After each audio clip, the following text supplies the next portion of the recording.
Hindi ako makakalimot sa gabing iyon nang marinig ko ang mabagal pero mabigat na paggapang sa bubong namin habang patay ang lahat ng ilaw sa buong baryo. Mas lalong nanlamig ang katawan ko nang biglang may kumatok mula sa itaas na parang may nilalang na sinusubukang pumasok kahit sarado ang lahat ng bintana. Lumaki ako sa isang liblib na baryo kung saan ang mga kwento tungkol sa aswang ay hindi lang panakot kundi parte na ng realidad ng mga tao. Simula bata pa ako, sinabihan na kami naghuwag maglalabas sa gabi dahil may mga nilalang na hindi dapat makita ng ordinaryong tao. Noong gabing iyon, brown out sa buong lugar, kaya tanging kandila lang ang nagbibigay liwanag sa loob ng bahay namin. Tahimik ang paligid pero may kakaibang pakiramdam na parang may nagmamasid mula sa dilim sa labas. Habang nakahiga ako, napansin ko na parang may marahang tunog ng paglalakad sa bubong na hindi normal para sa pusa o aso. Ang bawat hakbang ay mabagal, mabigat, at parang sinasadya para marinig namin sa loob. Tinawag ko ang nanay ko, pero bago pa siya sumagot ay narinig namin pareho ang isang mahinang ungol na nanggagaling sa itaas. Hindi iyon tunog ng hayop dahil may kakaibang talim at parang may halong paghinga ng tao. Dahan-dahang tumayo ang tatay ko at kumuha ng flashlight kahit alam naming walang kuryente sa buong baryo.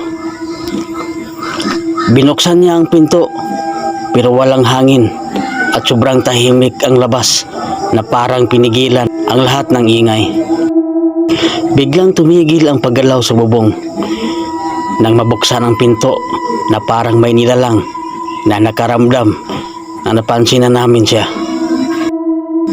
Ngunit ilang segundo lang ang lumipas ay narinig namin ang dahan-dahang paghapang muli, mas malapit na sa gitna ng bubong. Sinabi ng lola ko na huwag kaming lalabas dahil maaring hindi na kami makabalik kung makita namin kung ano iyon. Ayon sa kanya, ang mga aswang ay hindi basta nagpapakita kundi pinipili nila ang oras kung kailan kanila lalapitan.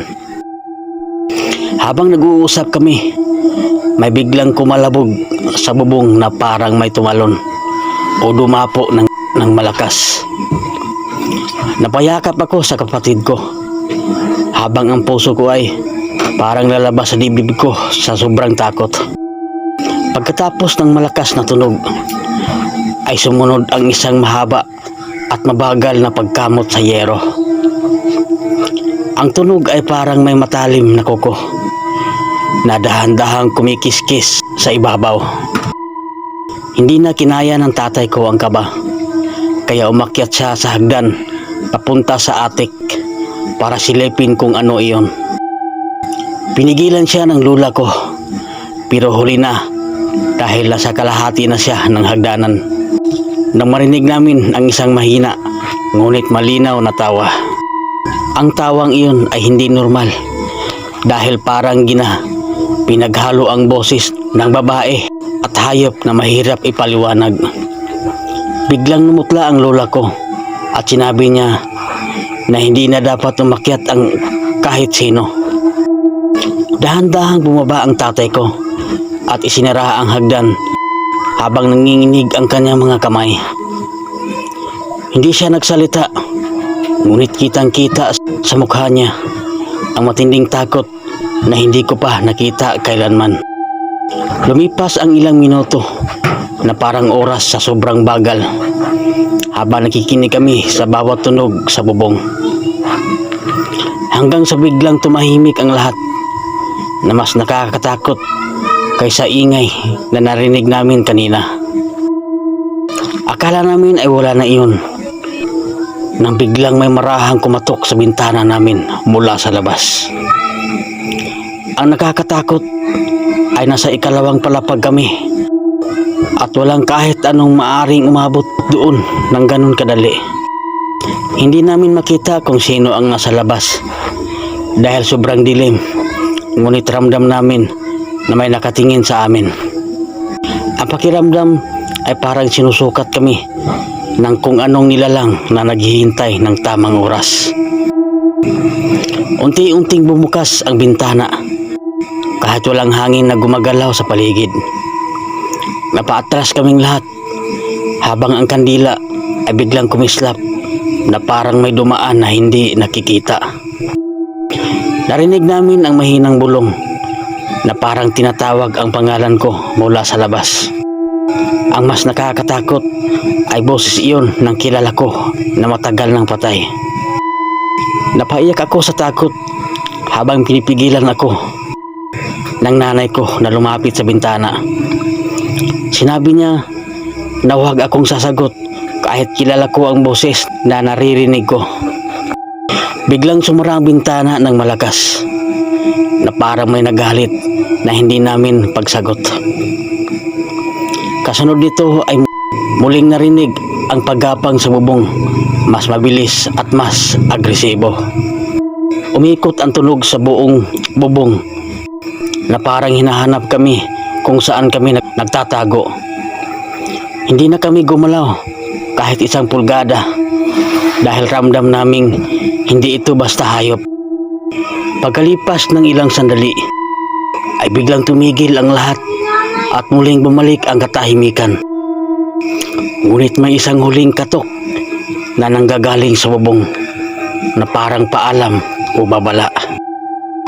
Hindi kami natulog buong gabi at hinintay namin ang pagsikat ng araw habang nakasiksik sa isang sulok. Walang nagsalita dahil alam naming pare-pareho naming narinig ang mga nangyari. Pagdating ng umaga ay umakyat ang tatay ko upang tingnan ang bubong kung may bakas ng kahit ano. Ngunit ang nakita niya ay mga marka na parang malalaking kamay na hindi kayang gawin ng tao. Ikinuwento namin ito sa kapitbahay at sinabi nila na hindi ito ang unang beses na may ganitong nangyari. May iba pang pamilya na nakaranas ng parehong tunog at presensya sa gabi. Simula noon ay hindi na kami natutulog ng bukas ang bintana kahit mainit ang panahon. Lagi na rin kaming mailaw kahit kandila para hindi kami tuluyang lamunin ng dilim. Hanggang ngayon ay hindi ko pa rin makalimutan ang tunog ng pagkamot sa bubong tuwing gabi. Minsan ay pakiramdam ko ay naririnig ko pa rin ito kahit matagal na kaming lumipat ng bahay. May mga gabi na nagigising ako dahil sa pakiramdam na may nakatingin sa akin mula sa taas. At kahit wala ako makita, alam kong hindi pa tapos ang lahat. Sinabi ng lola ko na ang mga aswang ay hindi basta nawawala kapag napili ka na nila. Minsan ay sinusundan ka nila kahit saan ka magpunta. Hanggang ngayon, tuwing naririnig ko ang kahit anong tunog sa bubong, bumabalik ang lahat ng takot sa gabing iyon. At sa bawat gabi na tahimik, iniisip ko kung babalik ba siya para tapusin ang hindi niya nagawa noon.